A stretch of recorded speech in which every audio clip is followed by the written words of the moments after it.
I wasn't planning to go to the Halloween party. It wasn't my scene, loud music, people I didn't know, but my roommate Kelly had been begging me for days. The party was hosted by someone she knew from work, and she didn't want to go alone. So, reluctantly, I agreed to tag along. It was your typical suburban Halloween party, held in a huge house decorated with fake cobwebs, pumpkins, and skeletons. The guests had put real effort into their costumes, which made me feel even more out of place in my half-hearted vampire getup. Still, Kelly was excited, so I grabbed a drink and tried to relax. We were there for about an hour when I first noticed the boy. He couldn't have been more than 12 or 13, but he wasn't dressed like the other guests. No costume, no face paint. He wore simple jeans, a hoodie, and a plain white mask that covered his entire face. At first I assumed he was just someone's younger brother, but something about him seemed off. He wasn't hanging out with the other kids or even playing along with the Halloween fun. He just stood in the corner watching. It wasn't until I caught him staring directly at me that the unease set in. "Do you know that kid?" I asked Kelly, nudging her and nodding in his direction. She glanced over, her face wrinkling in confusion. "No idea. Maybe he's just shy." I tried to ignore it, but every time I glanced around, the boy was closer. He never moved while I was looking at him, but he was definitely getting nearer. It was subtle, almost like a game of cat and mouse, but each time I shifted my gaze, he was standing in a different spot, always watching me. The party buzzed on around me, people laughing, dancing, chatting, but I couldn't shake the feeling that something was wrong. I couldn't get comfortable. My skin prickled with anxiety every time I lost sight of the boy, only to find him again in some new part of the room. "Let's get out of here," I whispered to Kelly, trying to keep my voice steady. "This place is creeping me out." "What? Already?" Kelly groaned but saw the tension in my face. All right, let's go." We made our way through the crowded living room, dodging guests in costumes when I felt it, a tug at my shirt. I spun around, and there he was. The boy, standing right behind me, his mask inches from my face. I could hear his breath, slow and deliberate, coming from behind the mask. The room around us seemed to fade, and all I could focus on was his blank, expressionless face. "What do you want?" I blurted, my voice cracking. He didn't answer, he didn't move, he just stood there staring at me. Kelly grabbed my arm. "Let's go." We pushed past him, practically sprinting out the door into the cool night air. I was shaking, my mind racing with questions I couldn't answer. Who was he? Why had he been following me? And most importantly, what did he want? "Did you see his face?" I asked Kelly as we hurried to the car. "Who?" she replied, looking genuinely confused. "The boy. The one in the mask." Kelly stared at me like I was losing my mind. "I didn't see anyone like that." "You sure you didn't imagine it?" I knew what I'd seen.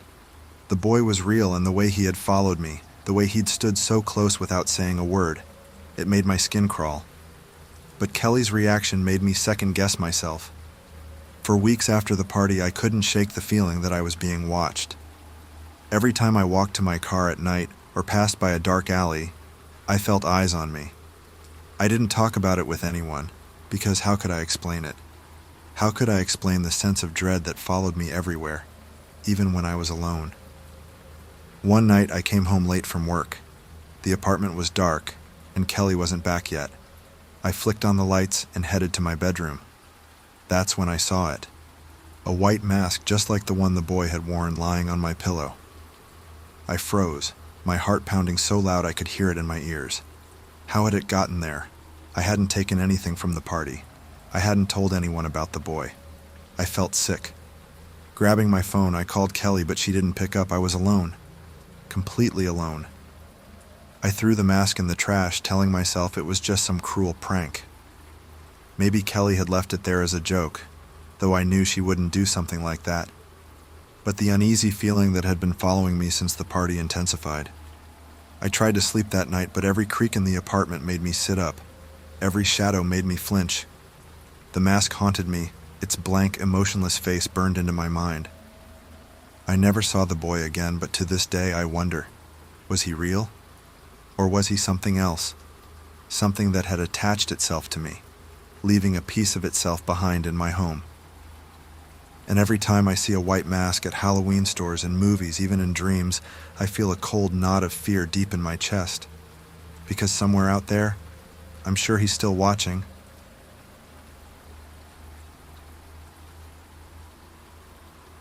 It was supposed to be just another Halloween party. A bunch of us from work had decided to meet up at Eric's house for drinks, costumes, and a night of fun. I wasn't particularly close to Eric, but I liked the group, and besides, who doesn't enjoy a good party on Halloween? The address was sent out in the group chat, so when Saturday rolled around, I threw on my costume, a simple zombie outfit with torn clothes and face paint, and headed out. Eric lived in a new development, one of those cookie-cutter neighborhoods where all the houses looked the same. The place was sprawling, but with only a few houses completed, and street signs still missing, I had a hard time figuring out where exactly I was going. I eventually found the house, one of those brand new builds, still smelling of fresh paint. The lights were on inside, and through the window I could see a few people already in costume, mingling and holding drinks. I double-checked the address on my phone and headed up to the door. That's where things got weird. When I knocked, the door creaked open, as if it hadn't been latched properly. I stepped inside, expecting to hear laughter, music, the usual party sounds. But instead, it was quiet. Uncomfortably quiet. The people I had seen through the window were still there, standing around, but no one was talking. They weren't even moving, just standing, as if they were frozen in place.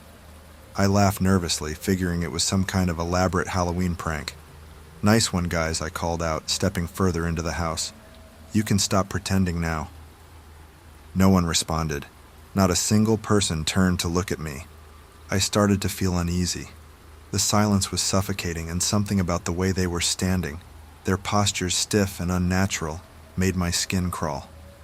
I was about to turn and leave when I heard the door click shut behind me. I spun around, heart pounding, but no one was there. The door had shut on its own. Panic started to creep in, but I tried to stay calm. "Okay, seriously," I said, louder this time. "What's going on?" Still nothing. I approached the nearest person, a woman dressed as a witch.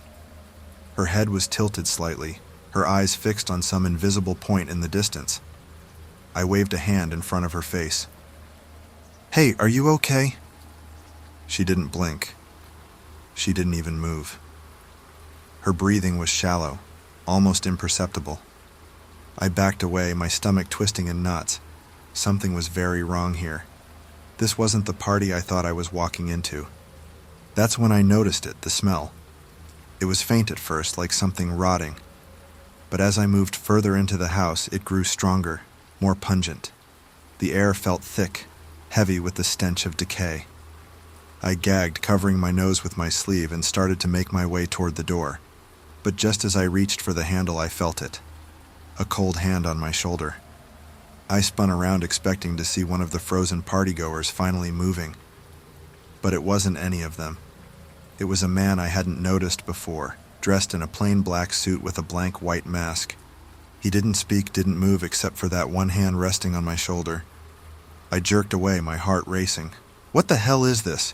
Who are you?" The man tilted his head slightly as if considering me, but he said nothing. The room seemed to grow colder, and the smell... God, the smell was unbearable now. I need to go," I stammered, backing toward the door. "I'm at the wrong party."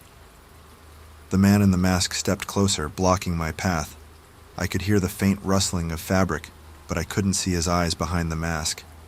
Just that eerie, expressionless face staring back at me. I reached for the doorknob, but it wouldn't turn. I pulled harder, but it was stuck, like it was sealed shut. "Let me out," I said, my voice trembling, and this isn't funny anymore. The man didn't move. Behind him, the frozen figures remained in their eerie stillness, watching me, except now I realized their eyes weren't fixed on the distance. They were all staring at me. Every single one of them, and I was trapped. Desperate, I banged on the door, hoping someone outside would hear. But the noise echoed uselessly in the empty house. My phone. I fumbled for it in my pocket, hands shaking. I dialed Eric's number and pressed the phone to my ear. It rang once, twice, then someone picked up. But it wasn't Eric's voice. It was the man in the mask. "I've been waiting for you," he whispered, his voice a low rasp. I dropped the phone, my blood running cold. The masked man took another step closer, his breath rattling in the quiet room. The figures behind him shifted slightly, their limbs creaking as they turned toward me in unison. I don't remember how I got out. I must have blacked out because the next thing I knew, I was running down the street. My breath coming in ragged gasps, my legs aching. I didn't stop until I reached the car. When I finally got home, I checked my phone again. The address in the group chat, it was for the house next door. I had walked into the wrong house.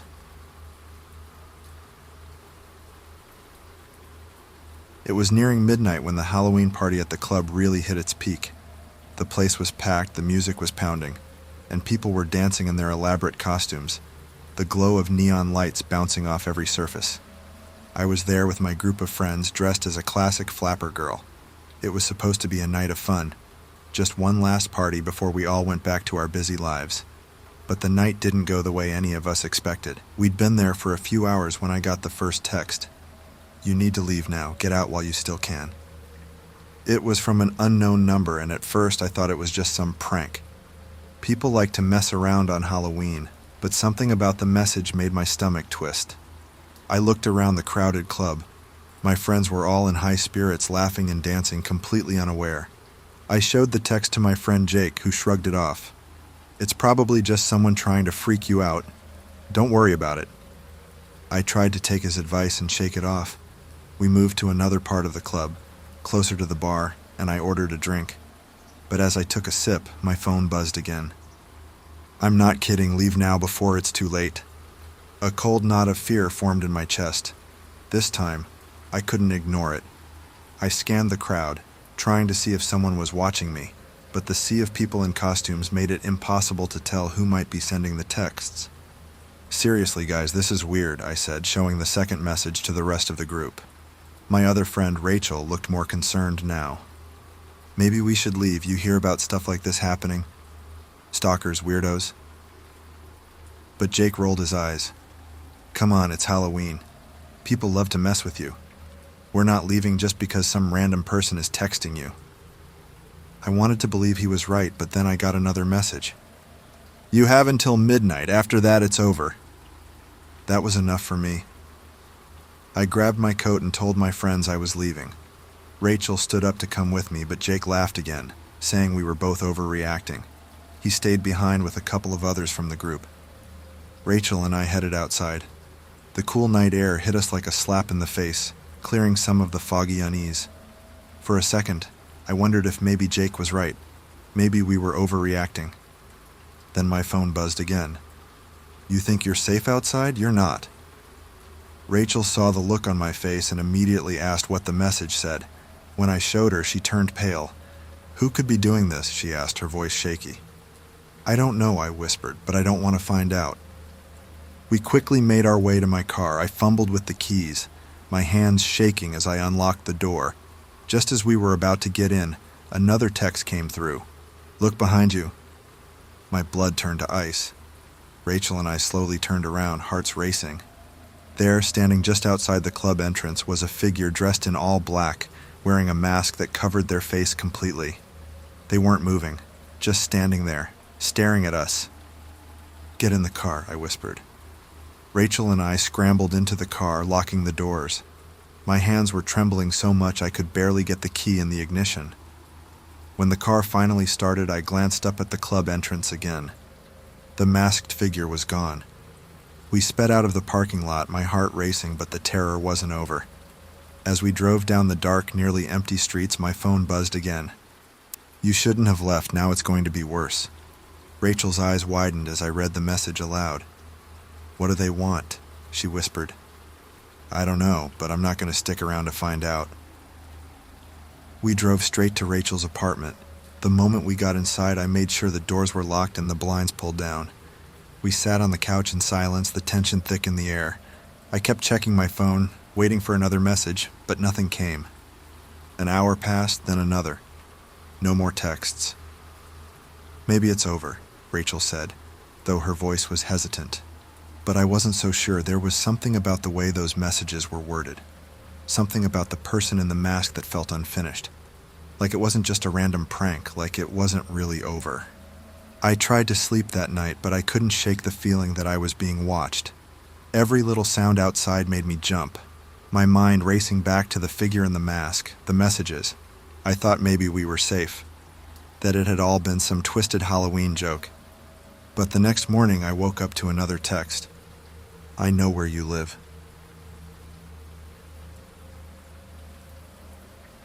Halloween night had been going perfectly. My friend Alex was hosting a party at his place, a cozy remote house just outside of town. It was one of those rare occasions where almost everyone showed up. Dozens of people in costumes, a great spread of food and music blasting from the speakers. Alex had gone all out, transforming the house into a spooky paradise. Fake spiderwebs hung from the ceiling. Orange and purple lights illuminated the walls, and jack-o'-lanterns lined the walkway up to the front door. We were all having a great time. I had come dressed as a witch, a basic costume but comfortable enough to survive the night. My friends and I stuck together, bouncing between the dance floor and the snack table, making jokes and catching up.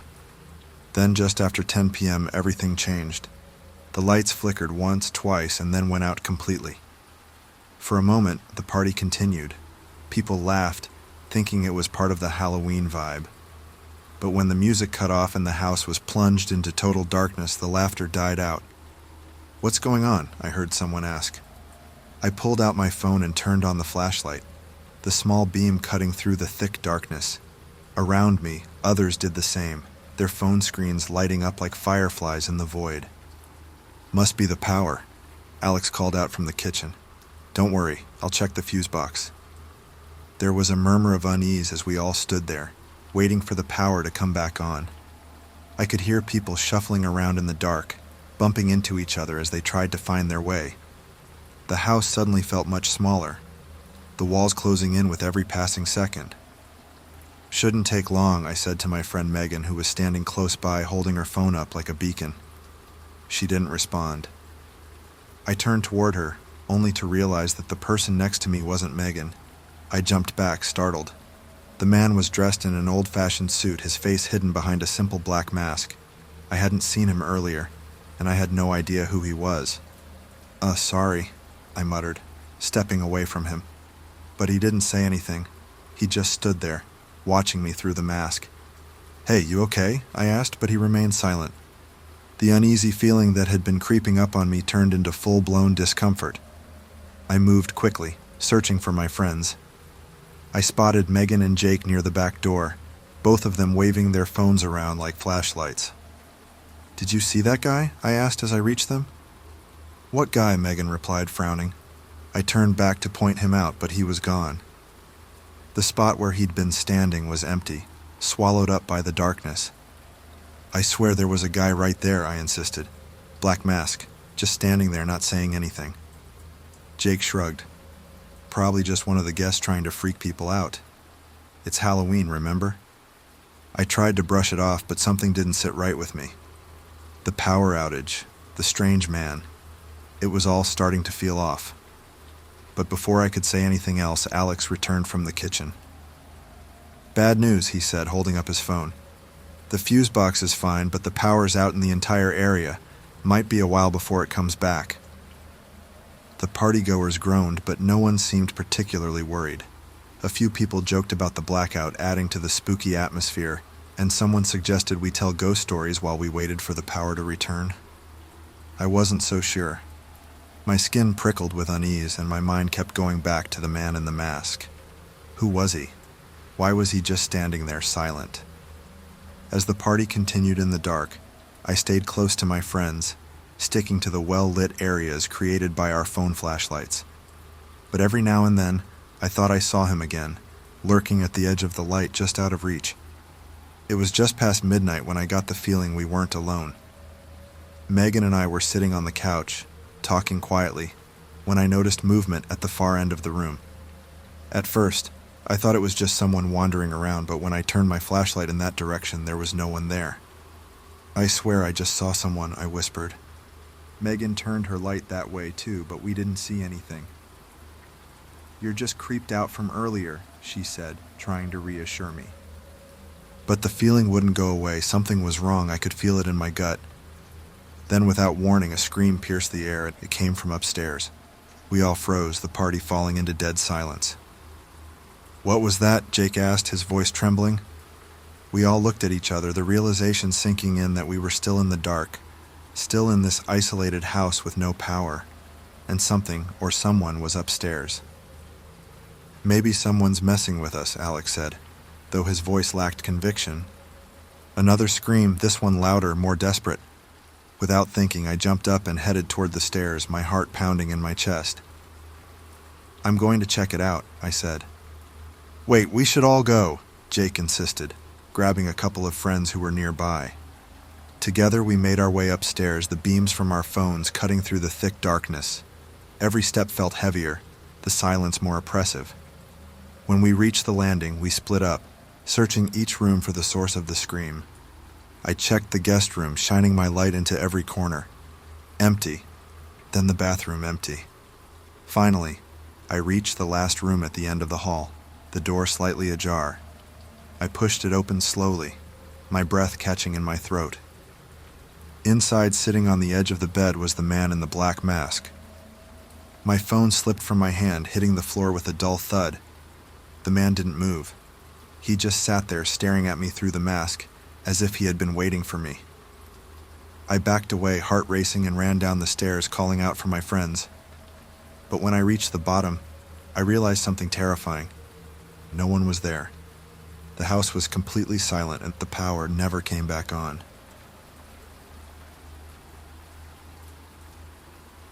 Rachel's house had always creeped me out.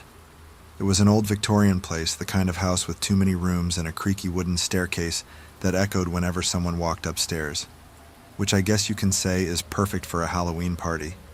But it wasn't the house itself that unnerved me, it was the basement. Rachel never let anyone go down there. Every time she threw a party, she'd tell us the basement was off limits. The first time I asked why, she just shrugged and said it was too creepy, which seemed like a lame excuse. The basement was the stuff of local legend, a place kids dared each other to spend the night in, where people swore they saw shadows moving or heard whispers in the dark. So of course someone brought it up at the party. "Let's go check it out," Jamie said, already half drunk and full of bad ideas. Rachel rolled her eyes. "I'm serious, it's off limits." But Jamie wasn't going to let it go, and soon a group of us, Jamie, Rachel, me, and a few others, were huddled around the basement door, daring each other to go down. The basement door itself was old and heavy, with peeling paint and a rusty doorknob. Rachel looked uneasy, but she finally sighed and pulled out the key. "Fine," she said, "but don't blame me if you get scared." We all laughed, but there was tension in the air. Something about the way Rachel said it made me uneasy, like she was warning us. Still, it was Halloween, and we were riding the high of the party, so we opened the door and headed down into the basement. The wooden steps creaked under our weight as we descended. It was colder down there than I expected, and the air smelled stale, like it hadn't been touched in years. The basement was huge, with old furniture covered in dusty sheets and random junk piled up in the corners. There were no windows, only the dim glow of a single bulb hanging from the ceiling. "Not so bad," Jamie said, his voice echoing in the empty space. Rachel didn't say anything. She stood near the bottom of the stairs, arms crossed, clearly not wanting to be there. I could feel her tension, and it made me even more anxious. "What's the big deal about this place anyway?" I asked, trying to lighten the mood. Rachel hesitated, then finally said, "There's something wrong with it." We all laughed it off at first, thinking she was just trying to spook us. But then she told us about the man who used to live in the house, a recluse who had spent years in that basement before he died. He was known around town as strange, paranoid. Some people said he had gone mad down there, convinced he wasn't alone, that something was watching him from the shadows. "They found him dead," Rachel said quietly, "right over there." She pointed to a dark corner of the basement, and suddenly none of us were laughing anymore. That's when we heard it, a soft scraping sound coming from the far side of the room. It was faint, almost like nails dragging across wood. We all froze, listening. Jamie, still trying to act tough, called out, "Hello?" No answer, but the scraping continued, slow and steady. I felt a cold sweat break out across my neck. We should go back upstairs. But Jamie, being Jamie, decided he was going to investigate. He grabbed a flashlight from the shelf and started walking toward the sound. "It's probably just a rat or something," he said, his voice shaky but still full of bravado. Rachel grabbed my arm. "Don't go over there," she whispered. Her face was pale, and I could tell she was genuinely scared. But Jamie didn't listen. He kept walking, the beam of his flashlight bouncing off the walls as he scanned the basement. The rest of us stayed near the stairs, watching. Then Jamie stopped. His flashlight focused on something in the corner. "There's something here," he muttered. "What is it?" I asked, my voice trembling. Before he could answer, the light flickered, and then the basement went dark. We were plunged into complete blackness. I could hear Jamie cursing, fumbling with the flashlight, but it wouldn't turn back on. And then we heard it again, the scraping. Only now it was closer. I couldn't see a thing, but I could feel the air change, like something was moving in the room with us. The scraping grew louder, more insistent, like it was circling us. I reached out for Rachel's hand and squeezed it tight. I could hear the others breathing, quick and shallow, as we all stood frozen, waiting. Suddenly, Jamie screamed, not a playful scream, not a yell to freak us out. This was a blood-curdling scream of pure terror. I heard him running, crashing into things in the dark. The scraping sound was right behind him, like it was chasing him. "Get to the stairs," Rachel yelled. We all bolted for the stairs, scrambling in the dark. I felt my foot catch on something and I stumbled, but Rachel yanked me back up and we kept running. The sound of Jamie's screams echoed behind us, but I couldn't stop. We reached the top of the stairs and Rachel slammed the door shut behind us, locking it. We stood there, panting, shaking, listening to the silence. Jamie's screams had stopped, but the scraping continued, now coming from the other side of the door. We never went back into that basement. Jamie never talked about what he saw down there, and neither did we.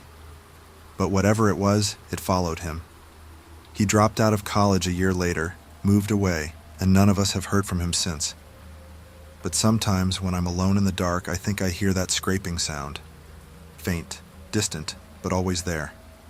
And I wonder if it's coming for me next.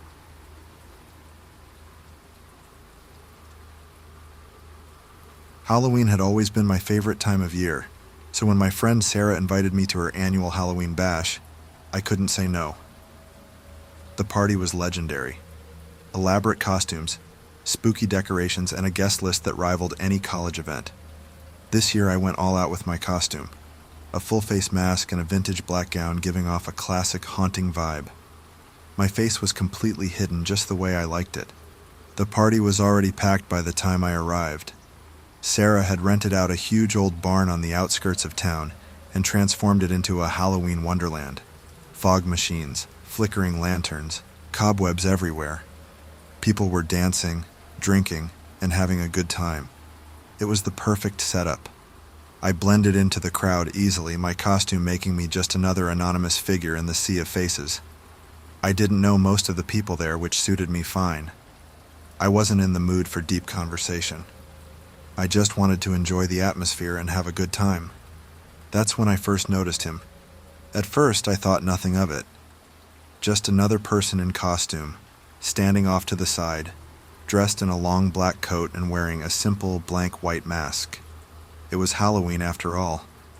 People wore masks, but there was something about the way he stood so still, so intent, that made me pause. He was watching me. I brushed it off, thinking I was being paranoid. This was a big party, and people were probably checking out my costume just like I was admiring theirs. But every time I glanced over my shoulder, he was still there, always standing just a little too far away to be part of the group, always looking in my direction. It started to make me uneasy. I moved to a different part of the barn, weaving through the crowd to get away from the uncomfortable feeling of being watched. But when I glanced back, he had moved too. Closer this time. Always in the corner of the room, always facing me. I grabbed a drink from the table, trying to calm my nerves. It was just a party. There were dozens of people here. Maybe it was a coincidence. Maybe he wasn't even looking at me at all. But then my phone buzzed.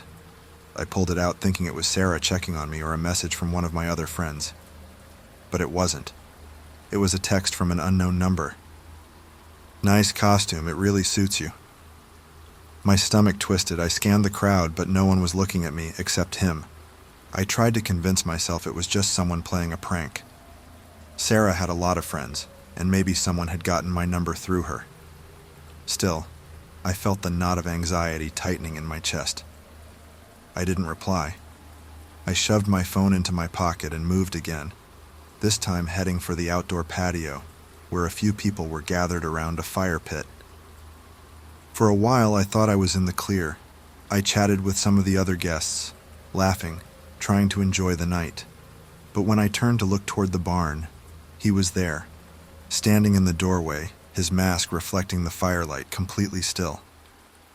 I told myself it was a coincidence. Maybe he was just some socially awkward guy who didn't know how to mingle. Maybe he wasn't watching me at all.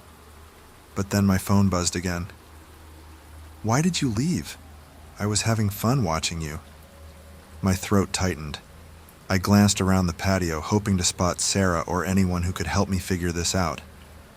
But the people near the fire were deep in conversation, oblivious to my rising panic. I text back this time. "Who is this?" Almost immediately the response came. "You'll find out soon." That was it. I wasn't imagining things. Someone was following me, watching me, and they were making it clear they didn't plan to stop. I pushed through the door back into the barn, my pulse racing. The crowd felt suffocating now, and every masked face looked like a potential threat. I searched for Sarah, but there were too many people, too much noise. I tried to calm myself, telling myself to be rational, to find Sarah and tell her what was happening. But I couldn't think straight. Another buzz, another message. "You can't hide." I shoved my way through the crowd, heart pounding in my ears. I had to leave. I didn't care about the party anymore. I just needed to get out of there. My hands were shaking as I pushed open the back door of the barn and stepped into the cool night air. I started walking quickly toward my car parked near the edge of the field. But as I moved through the darkness, I heard footsteps behind me, quick, light, and far too close. I turned my head, and there he was, the man in the white mask, following me. I broke into a run, my heart hammering in my chest. The footsteps grew louder, faster. I didn't dare look back. I fumbled for my keys, the metal slipping through my sweaty fingers as I reached my car. I threw myself into the driver's seat, locked the doors, and looked up. He was standing there, just a few feet away, his masked face inches from the window, watching me, silent, unmoving. My hands were shaking so badly I could barely start the car. But when I finally did, I floored it, speeding away from the party, my breath ragged and my body trembling with fear. For days after, I kept my phone on silent, terrified of getting another text from that unknown number. I blocked it, of course, but the memory of that night still lingers.